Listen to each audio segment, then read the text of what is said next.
Welcome to the Money and Flow podcast, where cash and vinyasa flows meet. This is the first podcast that talks about how your money stories, through looking at your ancestral lens, can help activate your financial wellness plan. And without further ado, your host, Eugenie George. Welcome to the Money and Flow podcast. Today's episode, we're going to talk about something that is very important to me. It's also why I wrote a freaking book called Our Money Stories. This is called Women of Color, Mental Health, and the Effects that they have long term. Okay. The reason for this podcast is because I want you to understand that your health translates to your wealth. Without you being healthy in your version of it, it is going to affect long term in your money. Okay. And I say this because I remember having $1,000 hospital bill and just had no clue what to do with it. I remember being stuck and being super stressed and not knowing where to go, who to talk to. And all of that kind of piles up, especially if you are what I like to call 1 in 3-ness, where you are a woman, you are a person of color, and you're just trying to navigate the space, all right? Feeling like one does not matter could be the most soul-crushing feeling that anyone can feel. And I want to talk about that because it affects a lot of women of color. When I interviewed 40 women last year, it was clearly evident that people still didn't feel like they mattered, even when people were at the top of their success. So we're going to talk about that. All right. In this podcast, we're going to talk about what the term women of color means. We're going to talk about adverse childhood experiences. We're going to talk about toxic stress, and then also how all of this can affect our decision making. Now, the term women of color, it's a political term. It was used in the 1970s, according to the Women of Color Network. They said that it was an attempt to address the violence that women of color were experiencing on a collective level. You can love it or hate it, but women of color can create a really powerful dynamic in any institution. And unfortunately, people consciously or unconsciously just put women of color together. Even if there's differences between race, gender, sexual orientation, people clump women of color together because of their otherness. If you think about the squad, okay, Omar, AOC, Talib, although they may differ in opinions, everyone just clumps them together. Yes, we're their freshman class and it was historic, but we still put them together, even if they have differences in political views. All right. So for the reason why I even talked about women of color as a whole is because through all these countless interviews and conversations of ancestry, people did not talk about how their ancestry affected their money. But then I realized once I started putting all the pieces together on the historical level, every single one had sort of a theme, and those themes could actually help other women of color. All right. It is also super, super heavily debated because the reason why it's so debated and the reason why some people don't like that word women of color is because people of color, even that word, can dismiss Black, Latinx, Native American, biracial, Asian American identity experiences and clump them all into one experience, right? So we create an us versus white America. So that is why people don't like that word women of color. Just put it out there. And for some people, when they say women of color, they only think of being African American. For some people that think of women of color, they only think of everyone else except for African American. So it's super heavily debated. But because of that, I wanted to make sure that you had the clear idea of what it means to be a woman of color. Now, women of color and mental health. All right. There are tons of structural barriers and mental biases that come to mind when it comes to women of color. And there are so many inequalities that are unconscious, right? If we even look at the history of medicine, the history of mental health, psychiatry, a lot of people use women of color, African Americans, Latin Americans, as a guinea pig. And that's how they got their research, right? It's really sad, but that's kind of where we're starting. And that's also why there's not that many women of color that are actively seeking out mental health. Also, cost. There's a lot of barriers, right? My favorite podcast, I have two favorite podcasts when it comes to mental health. One is the Latinx Therapy, amazing podcast. And the other one is Black Girls Therapy podcast. And I think what I've learned from both of those is that many times their ethnic identity is what brings them to where they were and where they needed to be and how they can be able to reach the success that they want to. So as a woman of color, we do have a lot more biases against us. I mean, if we look at even the pay scale, Latinx women, Latin women, Latinx Equal Pay Day is November 1st. That means that is the last ethnic group of women that matches. It takes until November 1st for them to match $1 of a white male's dollar. That's crazy. So I think that has a lot to do with their mental health. Plus, particularly with women of color, most of us are told we need to be strong for our families. We need to be strong for our group. That takes a lot of toll on people, considering we might not have addressed trauma. All right. So how did I come up with this? How did we come up with women of color and the mental health, and why does that affect our money? Well, a long time ago, I was listening to this NPR episode that talked about ethnicity from the Holocaust, right? This researcher named Rachel Yuta said she wanted to know if PTSD was passed down from Holocaust survivors to their grandchildren, right?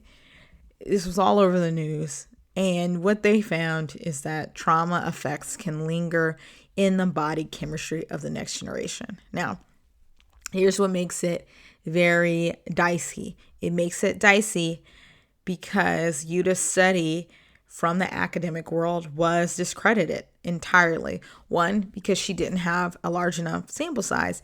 And two, after reading the papers, there was a lot of epigenetics going on. And epigenetics, for a lot of folks in the wellness space, they use that. They talk about changing their genes and their DNA. Yes, I get those ideas, where they're coming from, but people that are white, they have to recognize that epigenetics can also be on the eugenics line, and it could actually enforce systemic racism, right? Saying that someone has a certain type of gene is not going to help tons of people of color, considering we already have other things against us. So that kind of just threw out the study. So I was still kind of intrigued by this idea. I said, well, epigenetics is dicey. My boyfriend was like, don't ever use that. So I immediately, I was reading about it. He's like, why are you reading this? He was really concerned, but I was curious about it. But I realized that there's got to be something that we transport somatically. It just has to be. So I was like, okay, well, do we actually pass trauma on to our kids? Well, yeah, duh. That's why I'm still having stress about living in Louisiana when I didn't live there. But what I really wanted to know is how does it affect our mental health? Can it have a traumatic effect, right? That study was thrown out, so I needed to find something else. And lo and baby Jesus, behold, I found the adverse childhood experience. This question that I asked myself was, what if we could create a metric that could kind of tell us the long-term effects of our adversity? Or like, what could be the long-term effects of explaining trauma? All right, and how would that affect our mental health? What I realized was that ACE, the adverse childhood experience, this was a study that is consistently being done across the globe. Currently, we have 36 states and Washington, D.C. that has participated in ACE. So what ACE is the CDC, the Center of Disease and Control, a government agency, worked with Kaiser Permanente, and they looked at these childhood experiences, and they created a metric, and they measure 10 types of childhood adversity.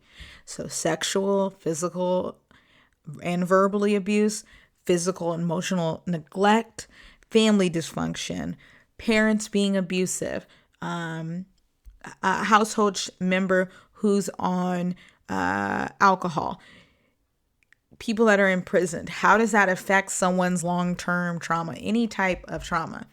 What they did was they looked at it on a 1 through 4 scale. What we know right now is that 2/3 of adults have at least one ACE score. That means a lot, about around 64% of us have experienced some form of trauma in our lives before the age of 18.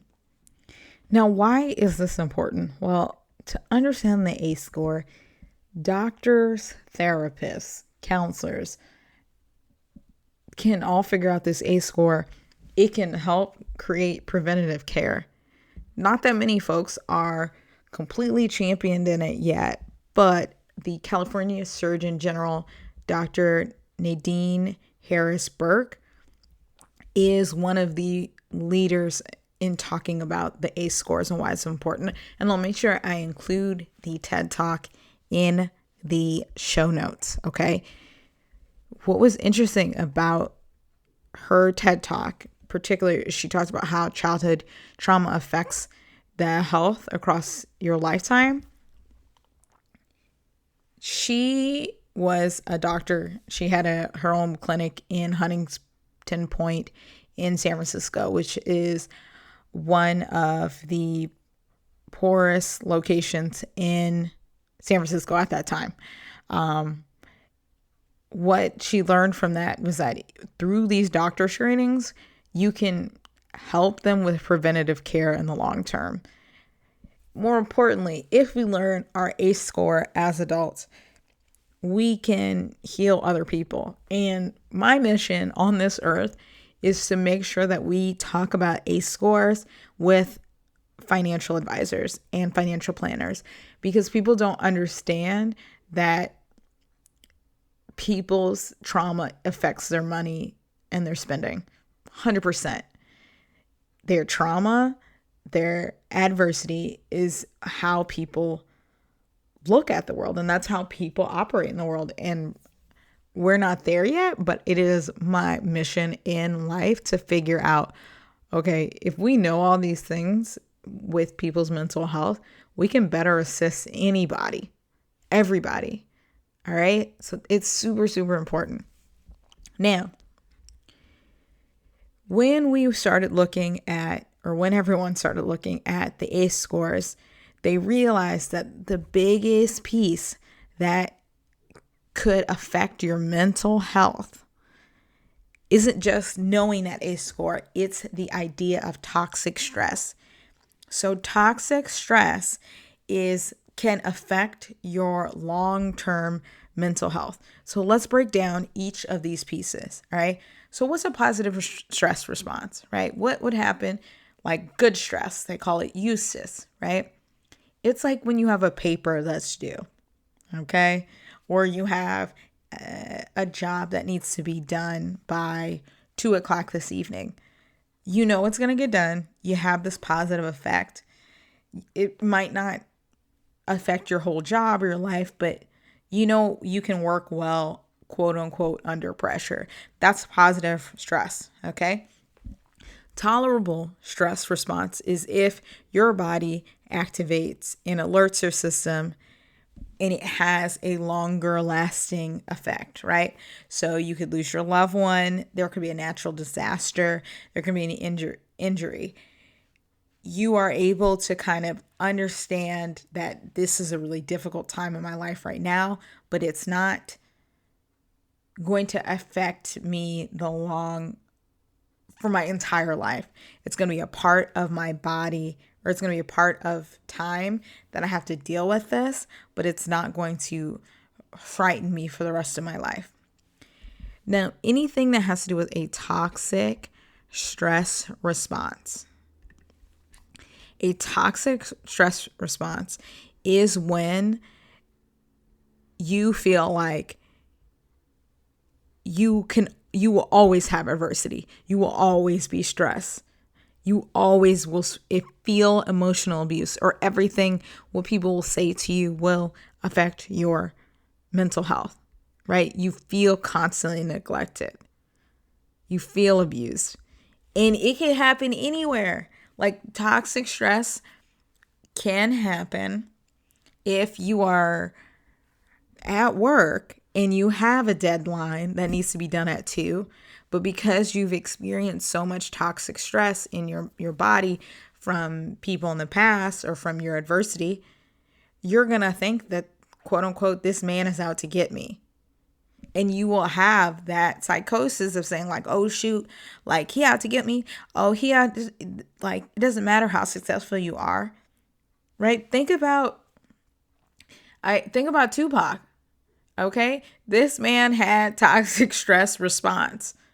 Like, I'm not a doctor, but we can admit he seriously started thinking that people were going to kill him. He's like, I'm going to die. Right. And the thing about his psychosis too is that when he started out rapping, he wasn't a part of a gang. He wasn't a Blood or a Crip. But then he started, from his child experience, he had a very traumatic child experience. I mean, his mom is very inspiring, but when your mom's on drugs, that can affect your long-term stress response. There's this great podcast that's called The Hilarious World of Depression, and they'll interview a bunch of comedians that are depressed and like go through that whole process. And that a lot of comedians have experienced toxic stress responses. So what they typically do is they will use that toxic stress to make people laugh, right? So toxic stress is the thing that the ACE score, that's what we want to look at. So why is it important for women of color? Well, that's a great question that you are probably going to ask me, okay? Women of color are few and far between in most spaces when it comes to success, when it comes to different industries, right? In the tech industry, it's a very small percentage of women of color.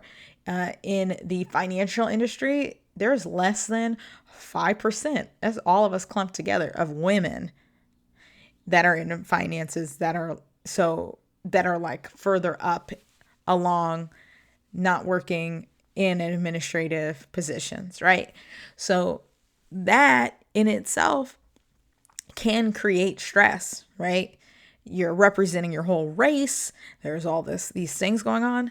But if you have experienced adversity, like crazy, mad adversity, that toxic stress syndrome that you have will affect you at your job. And it'll affect you with your kids, and it'll affect you with your life. And so it was really important for me, especially with the book, to make sure that I explained to everyone why we have to pay attention to our mental health. Because at the end of the day, it will affect our money long term. Well, how does it affect it? Right? If we're not trying to go to therapy when we have issues with our mental health, if we're not trying to go, or we can't afford it, long-term effects is we can spiral down and it can affect our money. I just did an interview with Dr. Annie Harper, who's over the Yale, she's at the Yale Medicine Institute, and we talked about how stressful it could be. A lot of women of color are experiencing racial adversity, which is that's not even in the ACE score, and they're dealing with the ACE score, the trauma of their lives as well. Now, this is not every woman of color, right? Some people grew up being a Claire Huxtable, grew up this, but the truth is that there's still that underlying systemic racism and underlying gender, being biased against gender. So that's why I wanted to make sure that I explained it and why it's so important. Now, what the heck do you do? Like, why would it affect your money? How could it affect your money? Well, if you're just not where you feel like your mental health or you are feeling stable in your life, you are not going to think about your money, right? You're always going to be living paycheck to paycheck, bill to bill. And I'm really passionate about it. One, it's probably why you feel the conviction in my voice, because it was something that I had to learn. I had to learn that based off of my adversities, based off of my trauma before 18, that affected every single thing that I did with my money. That affected everything that I did with my well-being. Currently, the thing that I have to work on is, because I want these ideas and goals and purpose to go out, I will neglect my entire mental health. I will abandon, because I have issues of abandonment, I will abandon things that are critical for my well-being because this book has to come out or this thing has to come out. So I think that's why it's so important. That's why the idea of just being financially well is crap if you're not paying attention to your well-being. It's just crap. Shit. It doesn't matter if you're not paying attention to your well-being. I say this because I care about every single freaking person that's in here. And I really want you to be okay with understanding that being a woman of color, understanding your mental health is crucial. Now, what do you do with this? Like, now that you know all this crazy statistics, because normally I just talk about like money dates. What do you do after you've learned anything? Well, one, you can take the ACE test, but if you don't feel comfortable with taking the ACE test, the first thing that you can do is see if where you stand with your financial well-being or with your well-being. Forget finances. One, are you sad most of the time? Are your emotions up and down? Okay. Do you have medical insurance? Can your medical insurance pay for your therapy? How much would the copay cost? Or if you don't have any money, where do you need to go? Okay. BetterHelp, Talkspace does have a more affordable option, right? You could pay like $150 a month, or, and some of y'all are like, girl, $150. You can pay like $130 a month. You can pay $90 a month. And some people say, well, that's just not enough. Well, Talkspace and BetterTalk both have unlimited texting. So you might not be able to have meetings all the time, but having unlimited texting to someone that's a therapist can help. What if you're a woman of color and you're like, I really want to just work with a woman of color. I really just want someone who represents my ethnicity. Well, Psychology Today has Native American therapist directories. They had the Black Girls Therapy. They have their own directory. The Latinx community has their own directory, and I'll make sure I post that. Sometimes dealing with your money or dealing with what's going on in your life requires therapy. Sometimes dealing with your money requires Debtors Anonymous. Sometimes I, feel some type of way about it. But you have to start with, where are you with your mental health before you can even deal with your financial wellness? You have to deal with it. That's why I'm really excited about our money stories, but more importantly, I'm excited about the work that's about to come out. Because the truth is, if we can pinpoint people's long-term mental health and how it affects their money, even with successful women, even with college graduates, we can create a new dynamic or conversation in financial literacy. We keep doing the same crap. Pay down your debt. Here's how you pay down your debt. Save your money. That doesn't work if you don't know where you are, where you stand with your emotional and who you are, your emotional well-being. So that's it for the podcast. If you have any questions about anything, make sure you look at the show notes. Got a whole bunch of resources below. And if you have any questions, don't be afraid. Email moneyandflowpodcast@gmail.com. Okay? Figure it out. I'm on the Twitter. I normally go on Twitter with my first name, which is Yishane George. You want to go on the Instagram page? You can talk to me there because I think it's super important for you to understand that is what will help you with your money. It's all about your well-being first. All right. Love you guys. Make sure you like and subscribe. All right. Peace out. Bye.